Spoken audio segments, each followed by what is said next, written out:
بشپړ خبرونو ته مو زه رسول سالک هرکلی کوم. د افغانستان او ترکمنستان د بهرنیو چارو وزیرانو په آنلاین ناسته کې د دوه اړخیزو اړیکو او سیمه ییزو همکاریو د پراختیا په اړه خبرې کړي دي. امیر خان متقي ویلي چې د دواړو هیوادونو ترمنځ د اړیکو په پیاوړتیا سره د ټاپي پروژې چارې پیل او د اوسپنې او ټاپ پروژې هم په پلي کېدو دي. د ترکمنستان د بهرنیو چارو وزیر هم د ګډو اقتصادي پروژو پلي کېدو لپاره پر لا همغږۍ ټینګار کړی دی. د افغانستان او ترکمنستان د بهرنیو چارو وزیرانو آنلاین خبرې او د ګډو همکاریو پر پیاوړتیا ټینګار. د بهرنیو چارو وزارت اعلان وکړ چې امیر خان متقي په دې خبرو اترو کې د دوړو هیوادونو اړیکې مخ پر ودې بللې او ویلي دي چې دغه مناسبات د دې لامل شوي څو د ټاپي پروژه پیل او د ټاپ او اوسپنې پټلۍ پروژې هم د پلي کېدو په درشل کې شي. د هیواد د بهرنیو چارو وزیر د دواړو هیوادونو ترمنځ د اړیکو پرمختګ مثبت وباله او ویل چې د اسلامي امارت او ترکمنستان ترمنځ د معنادارو اړیکو د لا پیاوړي کولو سره اوس د هرات په لور د ټاپي پروژې عملي کار پیل شوی دی او دغه راز وویل چې د اوسپنې پټلۍ او ټاپ پروژې د پلي کېدو په ترشل کې دي او د دواړو لورو اړیکې د پراختیا په حال کې دي. د خبرپاڼې پر بنسټ د ترکمنستان د لومړي وزیر مرستیال او د بهرنیو چارو وزیر هم په دې خبرو اترو کې د کابل او اشخاباد ترمنځ د اړیکو پراختیا ته په نغوتې سره د ګډو پروژو پلي کېدو په موخه په بېلابېلو برخو کې پر لا ډېرې همکارۍ ټینګار کړی دی. دغه راز ښاغلي موردوف د دواړو هیوادونو ترمنځ اړیکې تاریخي او دوستانه وبللې او دغه راز د افغانستان او ترکمنستان ترمنځ په بېلابېلو برخو کې د اړیکو د پراختیا څخه خوښي څرګنده کړه. همدغه راز نوموړي د دواړو هیوادونو د ګډو اقتصادي پروژو پلي کېدل او په دغو برخو کې همغږۍ اړینه وبلله او د دواړو هیوادونو د چارواکو د تګ راتګ او راتلونکو پروژو د ترسره کولو په تړاو باندې ټینګار وکړ. بل لور ته یو شمېر اقتصادي کارپوهان له ګاونډیو او د سیمې له هیوادونو سره د افغانستان د اړیکو پیاوړتیا د ټولو لورو په ګټه بولي. آسیای مرکزی با آسیای جنوبی وصل میشه و انرژی ارزانتر میشه و خطرات هم کمتر میشه.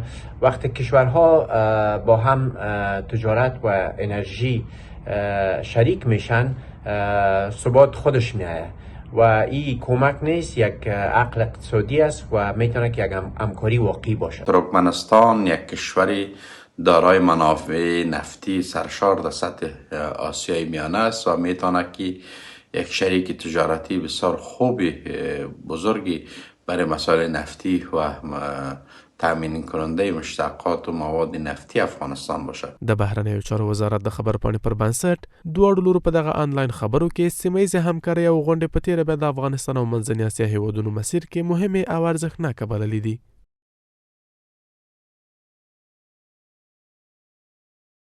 په پاکستان کې د قزاقستان سفیر وایي چې افغانستان باید د سیمې د همکاریو یوه برخه وي. یرژان کیستافین ټینګار کړی چې افغانستان کولی شي د منځني او سویلي اسیا ترمنځ پل وي. له دې کبله د بېلابېلو اقتصادي پروژو په تېره بیا د بنسټیزو پروژو په پراخېدو سره سیمه ییزې همکارۍ پیاوړې کیدی شي. یو شمېر اقتصادي شنونکي هم وایي چې افغانستان د جغرافیایي موقعیت له کبله یې کولی شي د سیمې هیوادونو د نښلون لامل شي. په سیمه ییزو پروژو کې د افغانستان پر رول د قزاقستان ټینګار. په اسلام آباد کې د قزاقستان سفیر له یوې پاکستاني شبکې سره په خبرو اترو کې ویلي افغانستان د مرکزي او سویلي اسیا ترمنځ یو پل دی او کولی شي د سیمه ییزو همکاریو یوه برخه وي. یرژان کیستافین همداشان د اقتصادي او بنسټیزو پروژو د پراختیا له لارې د سیمه ییزې همپالنې پر پیاوړتیا ټینګار کړی دی. پر هغه څه چې باور لرو هغه دا دی چې افغانستان باید د سیمه ییزو همکاریو یوه برخه واوسي. افغانستان کولی شي او د یو پله په توګه به عمل وکړي چې مرکزي اسیا پاکستان سره نښلوي. موږ پر دې باور یو چې د بېلابېلو اقتصادي او بنسټیزو پروژو په پراختیا سره کولی شو سیمه ییزه همکاري او همپالنه پیاوړې کړو. لکه څرنګه چې مخکې مې هم وویل افغانستان باید زموږ د سیمه ییزو اقتصادي همکاریو، سیمه ییزو امنیتي همکاریو او سیمه ییزو بنسټیزو پروژو یوه برخه واوسي. یو شمېر اقتصادي کارپوهان هم وایي افغانستان د جغرافیایي موقعیت له کبله کولی شي د سیمې د هیوادونو د نښلېدو لامل وګرځي. دوی همداشان په دې هاند دي چې د ګډو سیمهییزو پروژو پلي کېدل د سیمې هیوادونو د اقتصادي ودې او د سوداګرۍ د کچې د پراختیا لامل ګرځي.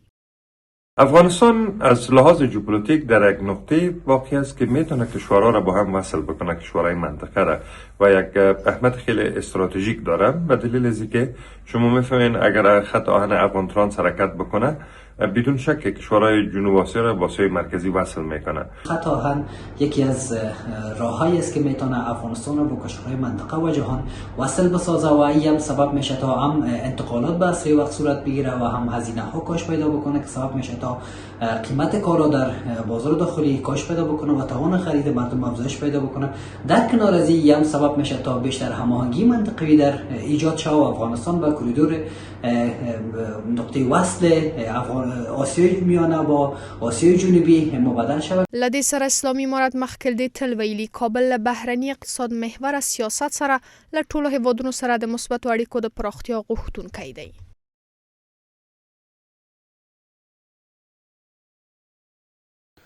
د ملي تدارکاتو کمیسیون د شاوخوا 2.5 میلیارد افغانیو په ارزښت 21 بېلابېلې پروژې منظوري کړې. د رئیس الوزرا اقتصادي مرستیال اعلان وکړ چې د 33 پروژو له ډلې 21 پروژې منظوري او پروژې تعدیلي شوي دي. شنونکي هم د بنسټیزو پروژو پلي کېدل د ټولنیزو اسانتیاو او کاري زمینو برابرولو لپاره مهم ګڼي. د ملا عبدالغني برادر په مشرۍ د ملي تدارکاتو کمیسیون لخوا د 21 پروژو منظورېدل. د رئیس الوزرا اقتصادي اساسبلۍ دفتر اعلان وکړ چې د ملي تدارکاتو کمیسیون ناسته کې د 33 وړاندې شویو پروژو ترمنځ 21 پروژې د 2.15 میلیارد افغانیو په ارزښت منظور او 9 نورې پروژې تعدیل شوې دي. د افغانستان اسلامي امارت د ریاست الوزرا اقتصادي مرستیال محترم ملا عبدالغني برادر اخوند په مشرۍ د ملي تدارکاتو کمیسیون نوبتي غونډې ته 33 پروژې د منظوري لپاره وړاندې شوې چې له بحث وروسته د شاوخوا 2 میلیارد افغانیو په ارزښت 21 پروژې منظوري او په 9 پروژو کې تعدیلونه راوستل شول. په دې پروژو کې د 15 ولایتونو هوایي ډګرونو ګمرکونو لپاره د سکنرونو پیر، په یو شمېر ولایتونو کې د عمومي روغتونو جوړېدل، د برېښنا رسونې د یو شمېر پروژو د پاتې چارو بشپړېدل او په ولایتونو کې د برېښنا ویش او یو شمېر نورې پروژې شاملې دي. په منظور شوو پروژو کې د کابل، هرات، ننګرهار، بلخ او خوست ولایتونو د هوایي ډګرونو د ګمرکونو لپاره د سکنرونو اخیستل، له ګردیز څخه تر خوست پورې د عمومي سړک ترمیم، د غزنی او فراه ولایتونو د امنیه قومندانیو لپاره د ودانیو جوړول، د سرپل ولایت د سلطان ابراهیم بند د اوبو لګولو د تفصیلي ډیزاین او امکان سنجي مطالعات، د سرپل ولایت د سنچارک، سوزمقاله او ګوسفندي ولسوالیو ته د برېښنا رسونه. یو شمېر اقتصادي کارپوهان وایي په هیواد کې د بنسټیزو پروژو پلي کېدل کاري زمینه او لا زیات ټولنیز اسانتیاوې به برابرې کړي. هر حرکت اقتصادی میتونه به سود اقتصاد افغانستان تمام شود. از جمله کار بالای پروژه های زیربنایی و انکشافی و توسعه‌ای هم میتونه که در طویل مدت به سود اقتصاد افغانستان تمام شود، چون ما میتونیم که منابع طبیعی را هم خوب مدیریت کرده باشیم و بشری را هم مدیریت کرده باشیم و به طرف پویایی بالندگی و انتها خودکفایی حرکت کرده باشیم و میزان اشتغال بلند میره، قدرت خرید پیدا میشه و تقاضای مؤثر ایجاد میشه. پروژه های انکشافی باید مدیریت شود. این به معنای استقلالیت اقتصادی بسیار خوبی است که در آینده هم برای افغان ها زمینی کار مساعد میشه، هم شفافیت عواید نشان میده و همچنان انکشاف استراتژیک نسبت به نیازمندی مردم افغانستان و توازن در تمام جغرافیای افغانستان نشان دهنده است. مخکې دې تل د اسلامي امارت چارواکو ویلي چې د سترو اقتصادي او بنسټیزو پروژو پلي کېدو سره د هیواد د اقتصادي ودې او د وزګارتیا او بېوزلۍ د کچې کمېدو په هڅه دي.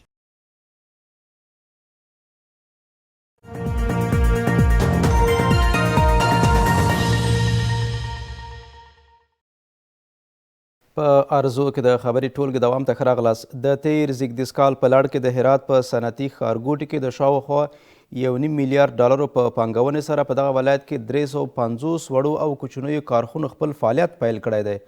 هغه اقدام چې د ځایي مسؤلینو په خبره د کورني تولیداتو د پیاوړتیا او اقتصادي ودې سربیره زرګونو کسانو لپاره د کار زمینه برابره کړې ده. صنعتکاران بیا په صنعتي ښارګوټي کې د ځمکو او برېښنا کمښت لا هم د خپلو ستونزو څخه یادوي. هرات په تیر زیږدیز کال کې د یو ستر اقتصادي بدلون شاهد و. هغه بدلون چې د دغه ولایت په صنعتي ښارګوټي کې د شاوخوا 1.15 میلیارډ ډالرو پانګونې سره د 350 لویو کوچنیو کارخونو د فعالیت زمینه برابره کړه. سیمهیز مسؤلین دغه کارخونو فعالیت د کورني تولیداتو د پیاوړتیا، د اقتصادي ځان بسیاینې په لور د هیواد مختګ او زرګونه تنو لپاره د کار زمینه برابرېدو مسیر کې مهم ګام بولي.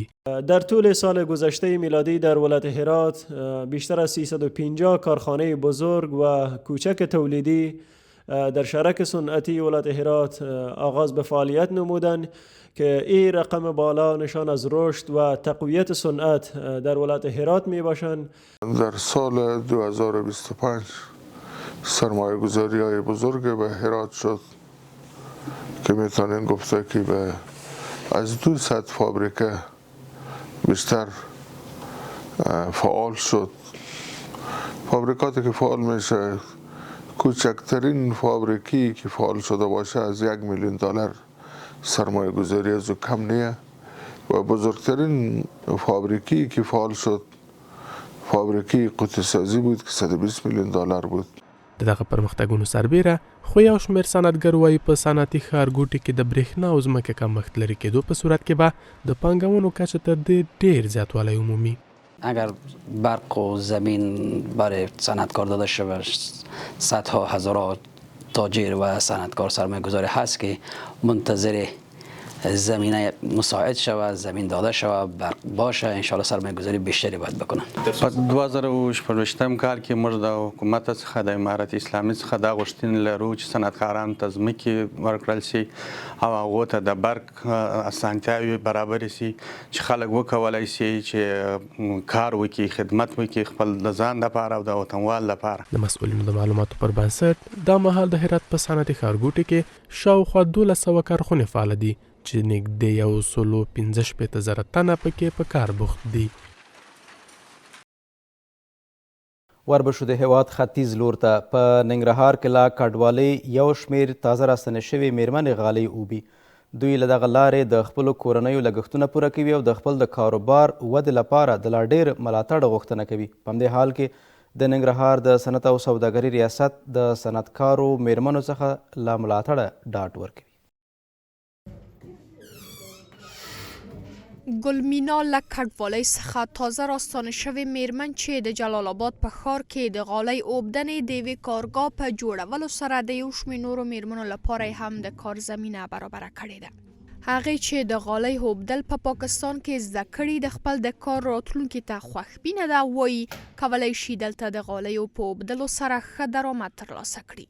موږ ډېر خوشحاله یو چې خپل وطن ته راغلي یو، خپل وطن چې خپل تولید یې خپل خرڅ یې خپل تولید باندې خوشحالېږي. موږ ډېر خوشحاله یو چې افغانستان ته راغلي یو، افغانستان کې دا کسب شوی ده. د دې کارګاه چارواکي د خپلو تولیداتو د زیاتېدو لپاره د مرستندویه بنسټونو د مسؤلینو پر لا زیات ملاتړ ټینګار کوي. حکومت کې دا تمه لرو چې موږ ته دلته سنټر یې جوړ کړي، موږ ته کار وکړو، هغه معاش راکړي او موږ دا تمه لرو چې موږ ته یا 12,000 یا 15,000 یا 10,000 چې موږ ته معاش راکړي. دلته شاګردان راځي، شاګردان بلکې داسې چې دا ټول استادان دي.